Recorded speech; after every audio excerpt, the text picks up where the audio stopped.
Bonjour Madame Ingue. Bonjour, monsieur. Vous êtes porte-parole de Monsieur Jean Ping, président de la République gabonaise, élu démocratiquement. Alors, je voulais poser une question très simple sur cette nouvelle Assemblée nationale. En France, il y a eu les élections législatives. Qu'est-ce que le Gabon peut attendre de cette Assemblée nationale sous Bah, l'ère Emmanuel Macron? déjà, moi, je vais féliciter la République en marche, à Mhm, laquelle j'appartiens désormais, hein, mhm, pour ce succès. Elle a réussi à avoir une majorité absolue mhm, qui va lui permettre de tout simplement appliquer le programme pour lequel le président Macron a été élu. mhm. Je veux saluer aussi le nouveau gouvernement, hein, qui voit sur des postes légaliens trois femmes, Mhm, dont la nouvelle ministre de l'Europe, hein, des mhm, Affaires étrangères de l'Europe, mhm, qui a remplacé Marielle de Sarnez et qui s'appelle Madame Loiseau, mhm, ancienne directrice d'ELENA.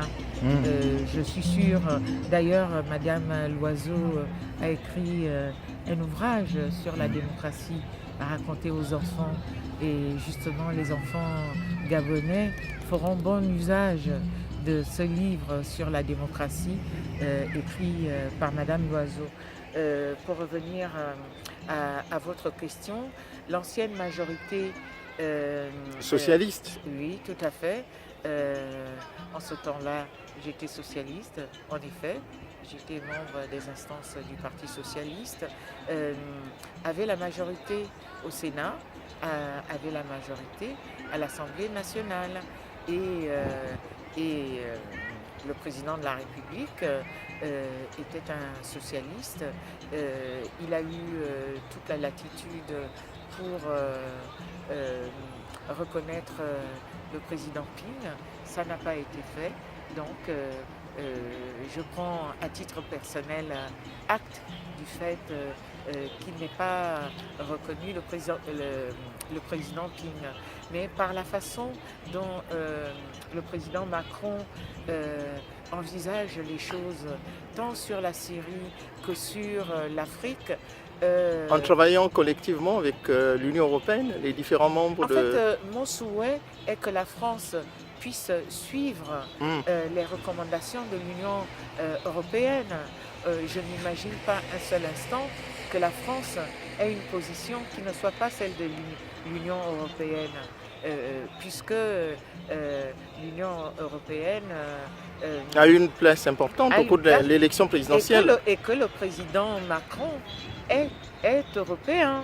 Hmm. Sa campagne électorale était basée sur l'Europe et une des missions de l'Union européenne est de défendre la démocratie et les valeurs que défend l'Union européenne, ce sont les droits fondamentaux.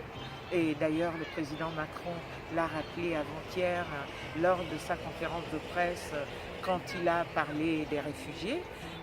Il a expliqué que les réfugiés devaient être reçus dignement en France. Hmm. Mais il y a un problème. C'est-à-dire que jusqu'à présent, l'Europe et la France ont connu des réfugiés venant de la Syrie, venant d'Afrique de l'Ouest.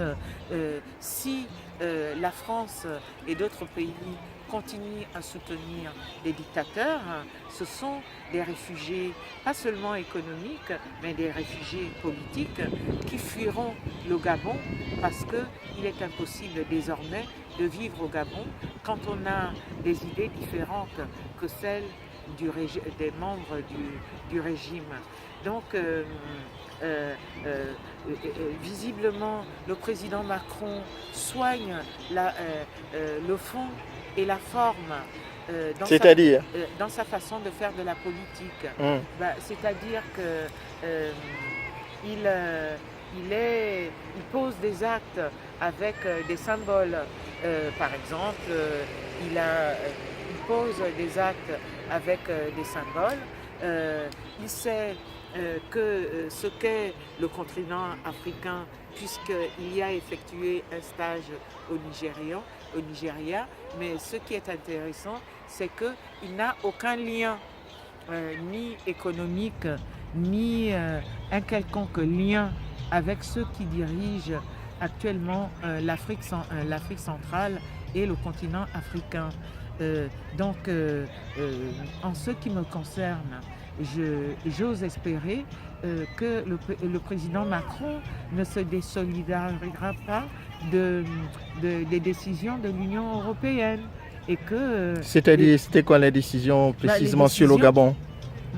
C'est-à-dire il y a un certain nombre de recommandations sur des personnes qui doivent normalement être interdites de venir en France, le gel d'un certain nombre de biens, etc. En fait, toute la liste, comme pour la RDC. Donc, il y a contradiction. Comme je le disais tout à l'heure, c'est-à-dire qu'on ne peut pas d'un côté recevoir les accréditations de quelqu'un qui est censé avoir perdu, à savoir M. Bongo, les accréditations d'un nouvel ambassadeur du Gabon, et de l'autre côté suivre les recommandations de l'Union européenne. C'est-à-dire il faut une certaine cohérence.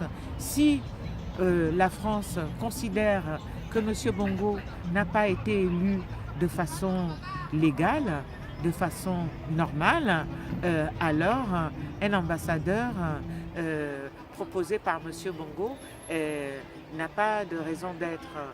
Si la France considère que l'Union européenne, la CPI, l'Union africaine, l'organisation l'Organisation internationale de la francophonie émettent des doutes, la suite logique est que la France s'exprime, puisque jusqu'à présent, elle ne s'est pas exprimée sur l'élection gabonaise. Ce sont quelques petits compères de M. Bongo qui sont venus au Gabon pour assister à sa prestation de serment, complètement banale, mais en réalité, aucun grand pays n'est venu pour prendre la parole et dire que M. Bongo a été élu et qu'on le félicite. Donc, il est temps, le temps de la clarification par rapport au Gabon est arrivé. Voilà mon message.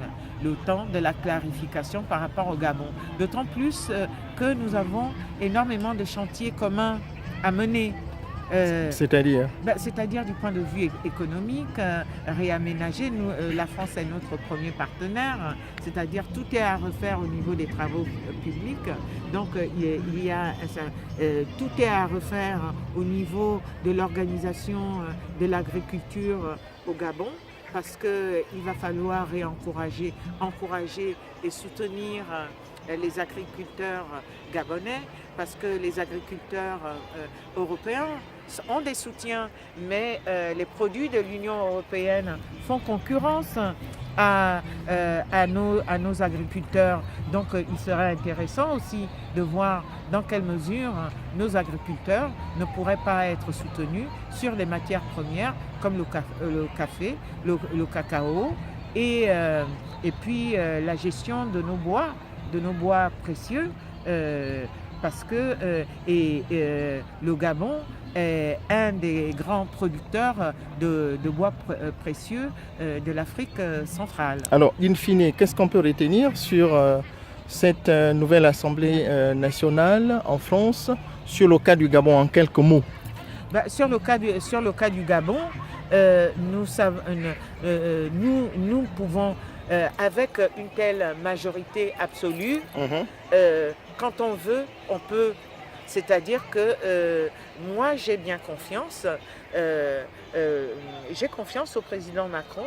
J'ai confiance en cette nouvelle majorité pour reconnaître au peuple gabonais le droit qu'il reconnaît au peuple français, qui est celui de choisir ceux qui le représentent au niveau international, au niveau national comme au niveau local. Merci Madame Ngué. Je vous en prie.